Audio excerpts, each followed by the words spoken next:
ये हैं जस्टिस अतुल श्रीधरन। पिछले दिनों खूब चर्चा में थे क्योंकि पहले इन्होंने कुछ ऐसे आदेश दिए जिससे भाजपाई सिस्टम हिल गया। जैसे मध्य प्रदेश के वो भाजपाई मंत्री जिन्होंने सेना की महिला कर्नल को आतंकवादियों की बहन बुलाया था, उस भाजपाई मंत्री के खिलाफ कार्रवाई का आदेश इन्होंने दिया। इसके बाद इनका ट्रांसफर कहीं और होना था, लेकिन भाजपाई सरकार के इशारे पर सुप्रीम कोर्ट कॉलेजियम ने ट्रांसफर कहीं और कर दिया। कथित रूप से इन्हें सजा दी गई, इनकी सीनियरिटी खराब की गई। लोगों ने कहा कि ईमानदार जज को सबक सिखाने के लिए यह सब किया गया है और सरकार तथा कॉलेजियम की मिली भगत है, क्योंकि अपने कई फैसलों के माध्यम से इन्होंने भाजपा और उसके प्रोपेगेंडा को ध्वस्त किया था। लेकिन मैंने उस वक्त भी अपनी वीडियो में कहा था कि गुलाब का फूल जहां भी होगा खुशबू ही बिखेरेगा, क्योंकि ये उसका कैरेक्टर है, उसके चरित्र में खुशबू है, वहां से बदबू नहीं आ सकती। क्या छत्तीसगढ़, क्या झारखंड और क्या इलाहाबाद। और अब देखिए, इलाहाबाद हाईकोर्ट में जस्टिस अतुल श्रीधरन और जस्टिस सिद्धार्थ नंदन की एक पीठ ने ऐसा फैसला किया है जो नफरती चिंटुओं का एक और रोजगार छीनने वाला है। नफरती चिंटू यदि संकट में आएंगे, इसका मतलब है कि भारतीय जनता पार्टी का नफरत वाला खेल संकट में आएगा। वैसे जिस मामले में इलाहाबाद हाईकोर्ट ने फैसला दिया है, उसमें यूपी सरकार ने जो जवाब दिया है, उसे सुनकर ऐसा लगता है कि उत्तर प्रदेश की सरकार अदालत में दूसरा मुंह लेकर जाती है और जमीन पर जनता के बीच दूसरा मुंह लेकर जाती है। अब इस दो मुही सरकार को आप क्या कहना चाहेंगे, आपके ऊपर छोड़ता हूं, मगर यह फैसला बहुत लंबी छाप छोड़ने वाला है, छोड़ सकता है, इसलिए ध्यान से सुनिएगा।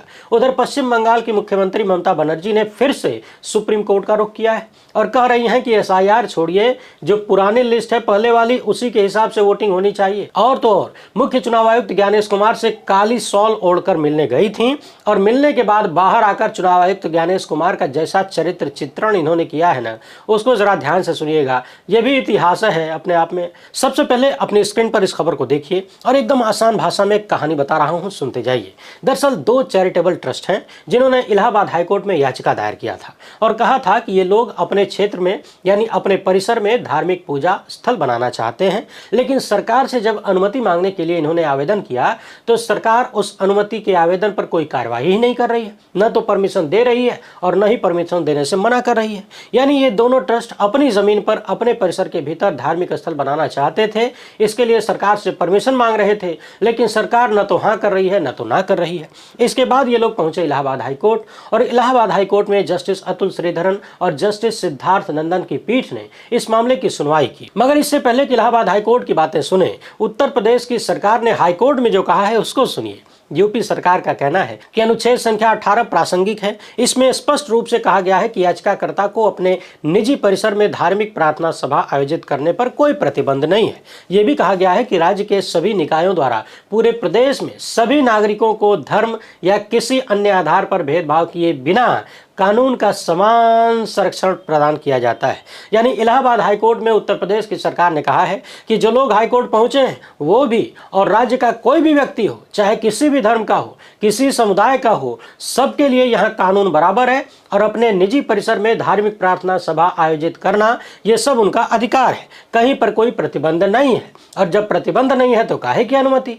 अब जब राज्य ने ये सारी बातें हाईकोर्ट से कह दिया तो हाईकोर्ट ने कहा कि फिर ठीक है, जब कोई प्रतिबंध नहीं है तो अनुमति मांगने की जरूरत भी नहीं है। यानी बात साफ है कि उत्तर प्रदेश के भीतर अपनी निजी संपत्ति में धार्मिक प्रार्थना सभा आयोजित करने के लिए किसी तरह की परमिशन लेने की जरूरत नहीं है। और हाई कोर्ट ने फैसला सुनाया कि भारत के संविधान के अनुच्छेद 25 के अंतर्गत मौलिक अधिकार के भीतर आने वाले किसी कार्य को करने के लिए कानून के तहत किसी अनुमति की आवश्यकता नहीं है। यानी संविधान सर्वोपरि है और संविधान में जो मूल अधिकार है उसमें अनुच्छेद 25 है, हम सबको जो मौलिक अधिकार देता है उसके लिए किसी भी अनुमति की जरूरत नहीं है। और जो बात मौलिक अधिकारों में शामिल है उसके लिए अनुमति मांगना अपने आप में गलत बात है। हालांकि इलाहाबाद हाईकोर्ट ने यह भी साफ साफ कर दिया कि अपने परिसर तक ये चीजें सीमित रहें तो ठीक है। जैसे आप कोई पूजा पाठ कर रहे हैं, कोई प्रार्थना सभा कर रहे हैं, अपने परिसर के भीतर कर रहे हैं, घर के अंदर कर रहे हैं तो कोई बात नहीं, कोई परमिशन की जरूरत नहीं है। लेकिन यदि ये सार्वजनिक स्थल पर हो रही है, यानी इससे सड़क या सार्वजनिक संपत्ति पर भी असर हो रहा है, बाधा आ रही है, तो ऐसी स्थिति में याचिकाकर्ता कम से कम पुलिस को सूचित करे और यदि जरूरी हो तो आवश्यक अनुमति भी लेनी चाहिए। यानी दो बातें हैं, आप अपने परिसर में अपने घर में प्रार्थना करें, ये आपका मौलिक अधिकार है, इसकी अनुमति किसी से लेने की जरूरत नहीं है। लेकिन यदि ये सभा सार्वजनिक स्थल पर पहुंचती है, यानी करना तो था आपको अपने परिसर में, लेकिन भीड़ ज्यादा ज्यादा हो गई, सड़क तक लोग फैलने वाले हैं, ऐसी आशंका है, पार्क में पहुंच गए, तब आपको परमिशन लेने की जरूरत पड़ सकती है। हाई कोर्ट ने यह भी कहा कि यदि जरूरी हो तो राज्य यानी सरकार यह तय कर सकती है कि सुरक्षा किस तरीके से प्रदान की जानी चाहिए, क्योंकि याचिकाकर्ता की संपत्ति, अधिकार और जीवन की हर कीमत पर रक्षा सुनिश्चित करना राज्य का एक अंतर्निहित कर्तव्य है, यानी राज्य को करना ही है। अब अपने लोगों की सुरक्षा राज्य कैसे करेगा ये पुलिस पर निर्भर है। अब आगे की बात को जरा ध्यान से सुनिए। कुछ लोग हाईकोर्ट पहुंचे ये अर्जी लेकर कि हम अपने परिसर में अपनी जमीन पर कोई धार्मिक स्थल बनाना चाहते हैं, सरकार से परमिशन मांग रहे हैं, सरकार कोई एक्शन नहीं ले रही। तो सरकार ने हाईकोर्ट से कहा कि साहब जिस बात की परमिशन मांग रहे हैं उस बात के लिए परमिशन की जरूरत ही नहीं है।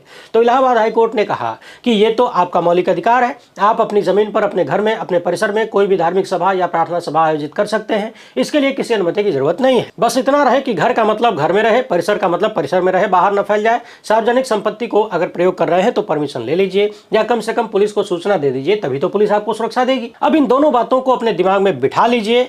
पहला तो यह कि उत्तर प्रदेश सरकार ने हाईकोर्ट में क्या कहा और दूसरा यह कि हाईकोर्ट ने क्या कहा। अब इन दोनों बातों को अपने दिमाग में रखते हुए बारी बारी से इन खबरों को सुनते जाइए। अभी 18 जनवरी का ही मामला है। उत्तर प्रदेश के ही बरेली में एक खाली घर में कुछ लोग नमाज पढ़ रहे थे। गांव के कुछ लोगों ने पुलिस को सूचना दे दिया, शिकायत कर दिया। धनाधन पुलिस पहुंच गई। ये खाली मकान हनीफ नाम के एक व्यक्ति का है और यहीं पर लोग मकान के भीतर नमाज अदा कर रहे थे। धनाधन पुलिस पहुंचती है, 12 लोगों को गिरफ्तार कर लेती है और पुलिस कहने लगती है कि खाली पड़े मकान को अस्थायी रूप से मदरसे की तरह इस्तेमाल किया जा रहा था। कई हफ्तों से सामूहिक जुमे की नमाज अदा की जा रही थी।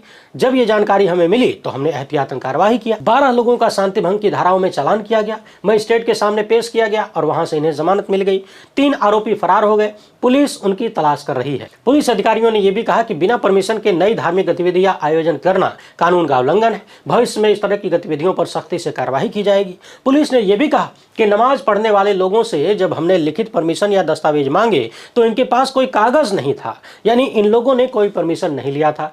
तो कुल मिलाकर पुलिस ने आरोप लगा दिया कि अस्थायी मदरसे के रूप में खाली पड़े मकान का प्रयोग किया जा रहा था। अब सवाल यह है कि मदरसा नमाज पढ़ने के लिए तो होता नहीं है और यहाँ पर खाली नमाज ही पढ़ी जा रही थी। वो तो बच्चों की शिक्षा देने के लिए होता है ना, नमाज के लिए तो मस्जिद होती है। हाँ, कभी कभार की बात हो सकती है कि मदरसे में नमाज हो जाए, मगर खाली पड़े मकान में अगर लोगों ने नमाज पढ़ लिया तो क्या इससे शांति भंग हो गई? ये कोई पब्लिक प्रॉपर्टी तो थी नहीं, न ही ये लोग सड़क पर निकल के कर रहे थे। और नई धार्मिक गतिविधियां आयोजन क्या होता है? किसी हिंदू ने अपने घर में या नए घर में कभी रामायण पाठ नहीं करवाया। यदि पहली बार उसने रामायण पाठ करवाना शुरू कर दिया या हरि कीर्तन करवाना शुरू कर दिया तो क्या पुलिस वहां भी जाकर परमिशन का लेटर मांगेगी और कहेगी कि आपने शांति भंग किया, कानून व्यवस्था खराब किया है? क्या उन लोगों को गिरफ्तार किया जाएगा? जबकि यही पुलिस अदालत में कहती है कि निजी परिसर के भीतर धार्मिक सभा या प्रार्थना आयोजन करने के लिए किसी परमिशन की जरूरत नहीं है। जहां तक दोनों केसेस को मैं समझ पाया हूं, अपने आप में विरोधाभासी नजर आ रहा है। क्या उत्तर प्रदेश की सरकार अदालत में कुछ और है, जनता के बीच कुछ और है? क्या यूपी पुलिस को 2 तरीके के नियम कानून पढ़ाए जाते हैं? अदालत में जाके कुछ और बोलना है, पब्लिक के बीच कुछ और बोलना है, हिंदुओं का मामला आए तो कुछ और करना है, मुसलमानों का मामला आए तो कुछ और करना है। जबकि अदालत के भीतर तो यूपी सरकार कह रही है कि कानून सबके लिए बराबर है। उत्तर प्रदेश का ही यह मामला देखिए। ईद पर छत और सड़क पर नमाज पढ़ने पर रोक लगाई गई। सड़क पर तो मान लीजिए समझा जा सकता है, उसमें भी कम से कम परमिशन लेने देने की बात तो आनी चाहिए। एक मुश्त रोक क्यों? मगर यदि कोई अपनी छत पर नमाज पढ़ रहा है, कोई भी प्रार्थना सभा कर रहा है, तो इससे शांति भंग कैसे होती है? सवाल यह है कि क्या यही बात बाकी धर्म के लोगों पर भी लागू की जाएगी कि छत पर होली नहीं खेल सकते या सड़क पर होली नहीं खेल सकते, छत या सड़क पर पटाखे नहीं जला सकते? आखिर किसी व्यक्ति ने अपनी जमीन पर अपने पैसे से मकान बनाया तो उस मकान में वो अपनी धार्मिक चीजें भी नहीं कर सकता? फिर काहे का आर्टिकल 25 और काहे का मूल अधिकार? सोचने वाली बात यह है कि उत्तर प्रदेश की वही सरकार 2 जगहों पर 2 चरित्र दिखा रही है। उत्तर प्रदेश की ही इस खबर को भी देखिए। बिसौली का मामला है, कुछ लोग अपने घर में नमाज पढ़ रहे थे, दूसरे संप्रदाय के लोगों ने विरोध किया, फिर पुलिस ने दोनों पक्षों को थाने बुला लिया। हिंदू समाज के लोगों ने किसी के घर में नमाज अदा करने पर ऐतराज जताया, वहीं मुस्लिम समाज के लोगों ने कहा कि ये तो शांतिपूर्ण धार्मिक गतिविधि है भैया, इससे क्या दिक्कत हो गई? और फिर दोनों का तर्क सुनने के बाद प्रशासन ने कह दिया कि कोई नई प्रथा शुरू न की जाए। इसी तरह यूपी के ही मुरादाबाद में साल 2023 में लाजपत नगर में जाकिर हुसैन का एक मकान था जिसे वो गोदाम की तरह प्रयोग करते थे। उनकी लोहा बेचने की दुकान थी। आसपास तमाम हिंदू परिवार थे। इन परिवारों को बहुत दिक्कत नहीं हुई जब तक कि एक हिंदुत्ववादी संगठन ने इसमें टांग नहीं घुसाया। उस संगठन के लोगों ने इस घर में नमाज पढ़ने का विरोध किया। घर के भीतर तरावीह की नमाज 9 दिनों तक सुनाई जानी थी, लेकिन तीसरे दिन ही इन लोगों ने हंगामा कर दिया, नमाज रोक दी गई और प्रशासन ने मुस्लिम पक्ष के 10 लोगों को चेतावनी भी दी। कह दिया कि अगर इलाके में शांति भंग हुई तो 5-5 लाख रुपए का जुर्माना ठोक दिया जाएगा। समझने वाली बात यह है कि जैसे हिंदू समाज में रामायण का पाठ होता है, वैसे ही मुस्लिम समाज में रमजान के महीने में तरावीह की नमाज पढ़ी जाती है, यानी घर में या मस्जिद में बैठकर लोग कुरान पढ़ते हैं। इसमें एक जानकार व्यक्ति पढ़ता है, बाकी लोग बैठ के सुनते हैं। जाकिर हुसैन ने भी अपने यहाँ तरावीह की नमाज रखी थी, यानी जैसे हिंदू समाज अपने यहाँ रामायण पाठ करवाता है, अपने तमाम जानने वाले रिश्तेदारों और आसपास के लोगों को बुलाता है, वही काम जाकिर हुसैन भी कर रहे थे। 9 दिन का कार्यक्रम था, लेकिन तीसरे दिन ही हिंदुत्ववादी संगठनों ने बवाल मचा दिया। समझने वाली बात यह भी है कि जानकारों के अनुसार जब से इस्लाम बना है तब से तरावीह की नमाज मुसलमान पढ़ता है, सुनता है, मगर एक व्यक्ति अपने घर में धार्मिक सभा का आयोजन कर रहा है, प्रार्थना सभा कर रहा है, हिंदुत्ववादी संगठनों को दिक्कत हो जाती है तो बवाल मचाते हैं, पुलिस बुलाते हैं और पुलिस ज्यादातर मामलों में एक पक्षीय नजर आती है। जिस वक्त यहाँ पुलिस पहुंची, नमाज चल रही थी, पुलिस ने आधे घंटे इंतजार किया और फिर अगले दिन से सब कुछ रोक दिया गया। शांति भंग करने से रोकने के लिए मुस्लिम समुदाय के ही 10 लोगों के खिलाफ नोटिस भी जारी कर दिया गया। पुलिस ने कह दिया कि दोनों पक्षों के लोगों के खिलाफ कार्रवाई की गई है। वहीं जब बीबीसी की टीम ने हिंदुत्ववादी संगठन के लोगों से पूछा कि आपको इससे क्या तकलीफ हो गई भाई, तो उन लोगों ने कह दिया कि हम कोई नई परंपरा शुरू होने नहीं देंगे। जब इनसे पूछा गया कि तरावीह की नमाज में अशांति की बात कहां से आ गई, घर के अंदर नमाज पढ़ने की परंपरा नई हो या पुरानी हो, इस पर राष्ट्रीय बजरंग दल को क्या आपत्ति है, ये कौन होते हैं आपत्ति करने वाले। तो हिंदुत्ववादी संगठन वाले मुंह बंद करके निकल लिए चुपचाप, समझ गए कि फंस गए। तो कुल मिलाकर सवाल यही है कि क्या उत्तर प्रदेश में दोहरी नीति सरकार चल रही है। जनता के बीच कुछ और नियम होंगे, अदालत में कुछ और बोला जाएगा, हिंदुओं के लिए अलग कानून होंगे, मुसलमानों के लिए अलग कानून होंगे। हालांकि उत्तर प्रदेश जैसे राज्य का शासन प्रशासन कितनी बराबरी रखता है, दिखाता है, ये बताने की जरूरत नहीं है। वहीं पड़ोसी देहरादून की भी कहानी सुनिए। घर के अंदर कुछ लोग नमाज पढ़ रहे थे, कोई काली सेना है उसने हंगामा कर दिया। यदि आप ध्यान से देखेंगे तो पता चलेगा कि आम हिंदुओं को, आम जनता को इस तरह की चीजों से कोई तकलीफ नहीं है। ये जो स्वघोषित रक्षा दल बने हुए हैं ना, सारी समस्या इन्हीं को है। ये दिन रात सूंघते रहते हैं कहाँ कोई हिंदू मुस्लिम करने का मुद्दा मिले और हम पुलिस की सहायता से मामला बिगाड़ें और जनता का ध्यान भटकाएं असल मुद्दों से। लेकिन अब तो इलाहाबाद हाईकोर्ट ने साफ साफ कहिए दिया है कि निजी परिसर में या घर में प्रार्थना सभा आयोजित करने के लिए किसी परमिशन की जरूरत नहीं है, और खुद सरकार ने भी यही बात कही है। तो क्या अब ये माना जाए कि उत्तर प्रदेश में वहां की पुलिस हाईकोर्ट के आदेशों के अनुसार चलेगी और अपनी ही बात के अनुसार चलेगी? नई प्रथा के नाम पर किसी को टॉर्चर नहीं किया जाएगा और चिंटुओं के संगठनों को खुश करने के लिए, यानी नेताओं को खुश करने के लिए आम आदमी के मौलिक अधिकार नहीं लूटे जाएंगे। बहरहाल, जब संविधान द्वारा दिया गया सबसे मजबूत अधिकार ही और सबसे महत्वपूर्ण अधिकार ही कथित षड्यंत्र का शिकार हो रहा हो, उसे लूटा जा रहा हो, तो फिर अन्य किसी अधिकार की विसात ही क्या रह जाती है। एसआईआर के नाम पर लगातार वोट काटने और वोट चोरी के आरोप केंचुआ पर लग रहे हैं।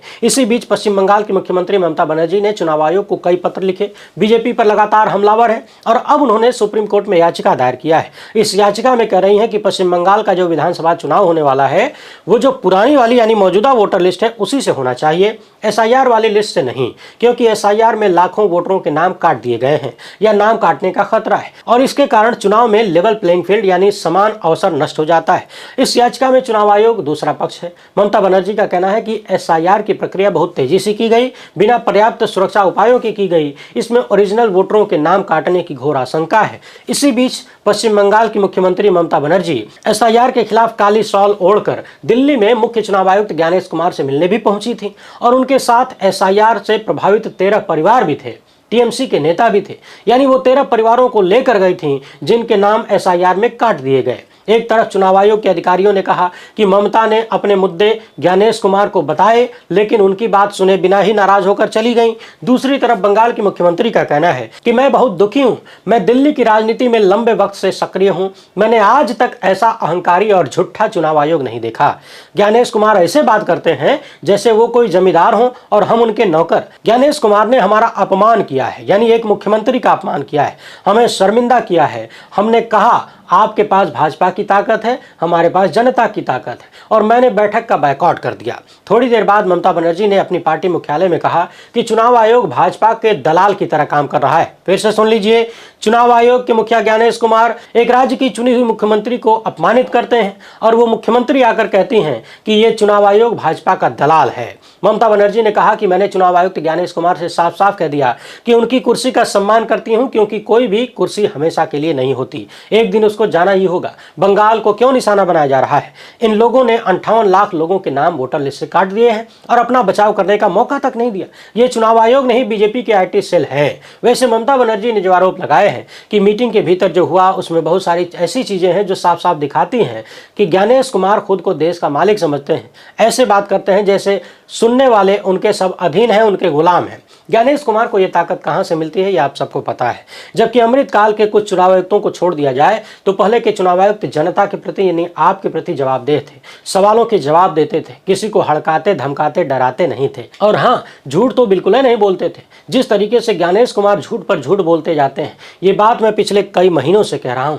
पश्चिम बंगाल के मुख्यमंत्री अब कह रही हैं कि इससे झूठा चुनाव आयुक्त नहीं देखा। ये आदमी सरेआम झूठ बोलता है। इतनी भी शर्म नहीं आती कि सुनने वाले सब निर्बुद्धि नहीं है, केवल यही पढ़े लिखे नहीं है इस दुनिया में। शायद इस मुगालते में हो कि कुर्सी परमानेंट है और भाजपाई सरकार ने कुर्सी जाने के बाद भी बचाव का इंतजाम कर ही दिया है, तो काहे का डर। अब आप लोग जरा सोचिए कि इससे ज्यादा लोकतांत्रिक संकट और क्या हो सकता है कि चुनाव आयोग एक के बाद एक विवादित चुनाव कराता रहे, ज्यादातर परिणाम भाजपा के पक्ष में देता रहे और राज्यों के मुख्यमंत्रियों को, विपक्षी दल के नेताओं को बेइज्जत किया जा रहा है, उनसे झूठ बोला जाता है, उनको अपमानित किया जाता है। अब आप कल्पना करिए कि जब एक राज्य की चुनी हुई मुख्यमंत्री जो कई बार CM रह चुकी हैं, उनके साथ कथित रूप से ये सब कुछ हो सकता है, तो आम आदमी, आम जनता की हैसियत ही क्या रह जाती है। वही है जो SIR के तहत दिखाई जा रही है। मगर इस तरह के मुद्दों पर जिस तरह से विपक्ष निर्णायक लड़ाई नहीं लड़ पाया है, वो पूरे देश के लिए चिंताजनक है। और नहीं लड़ पाने के पीछे इस देश की जनता है, यानी आप हैं। जनता ही जनार्दन है। नेताओं के लिए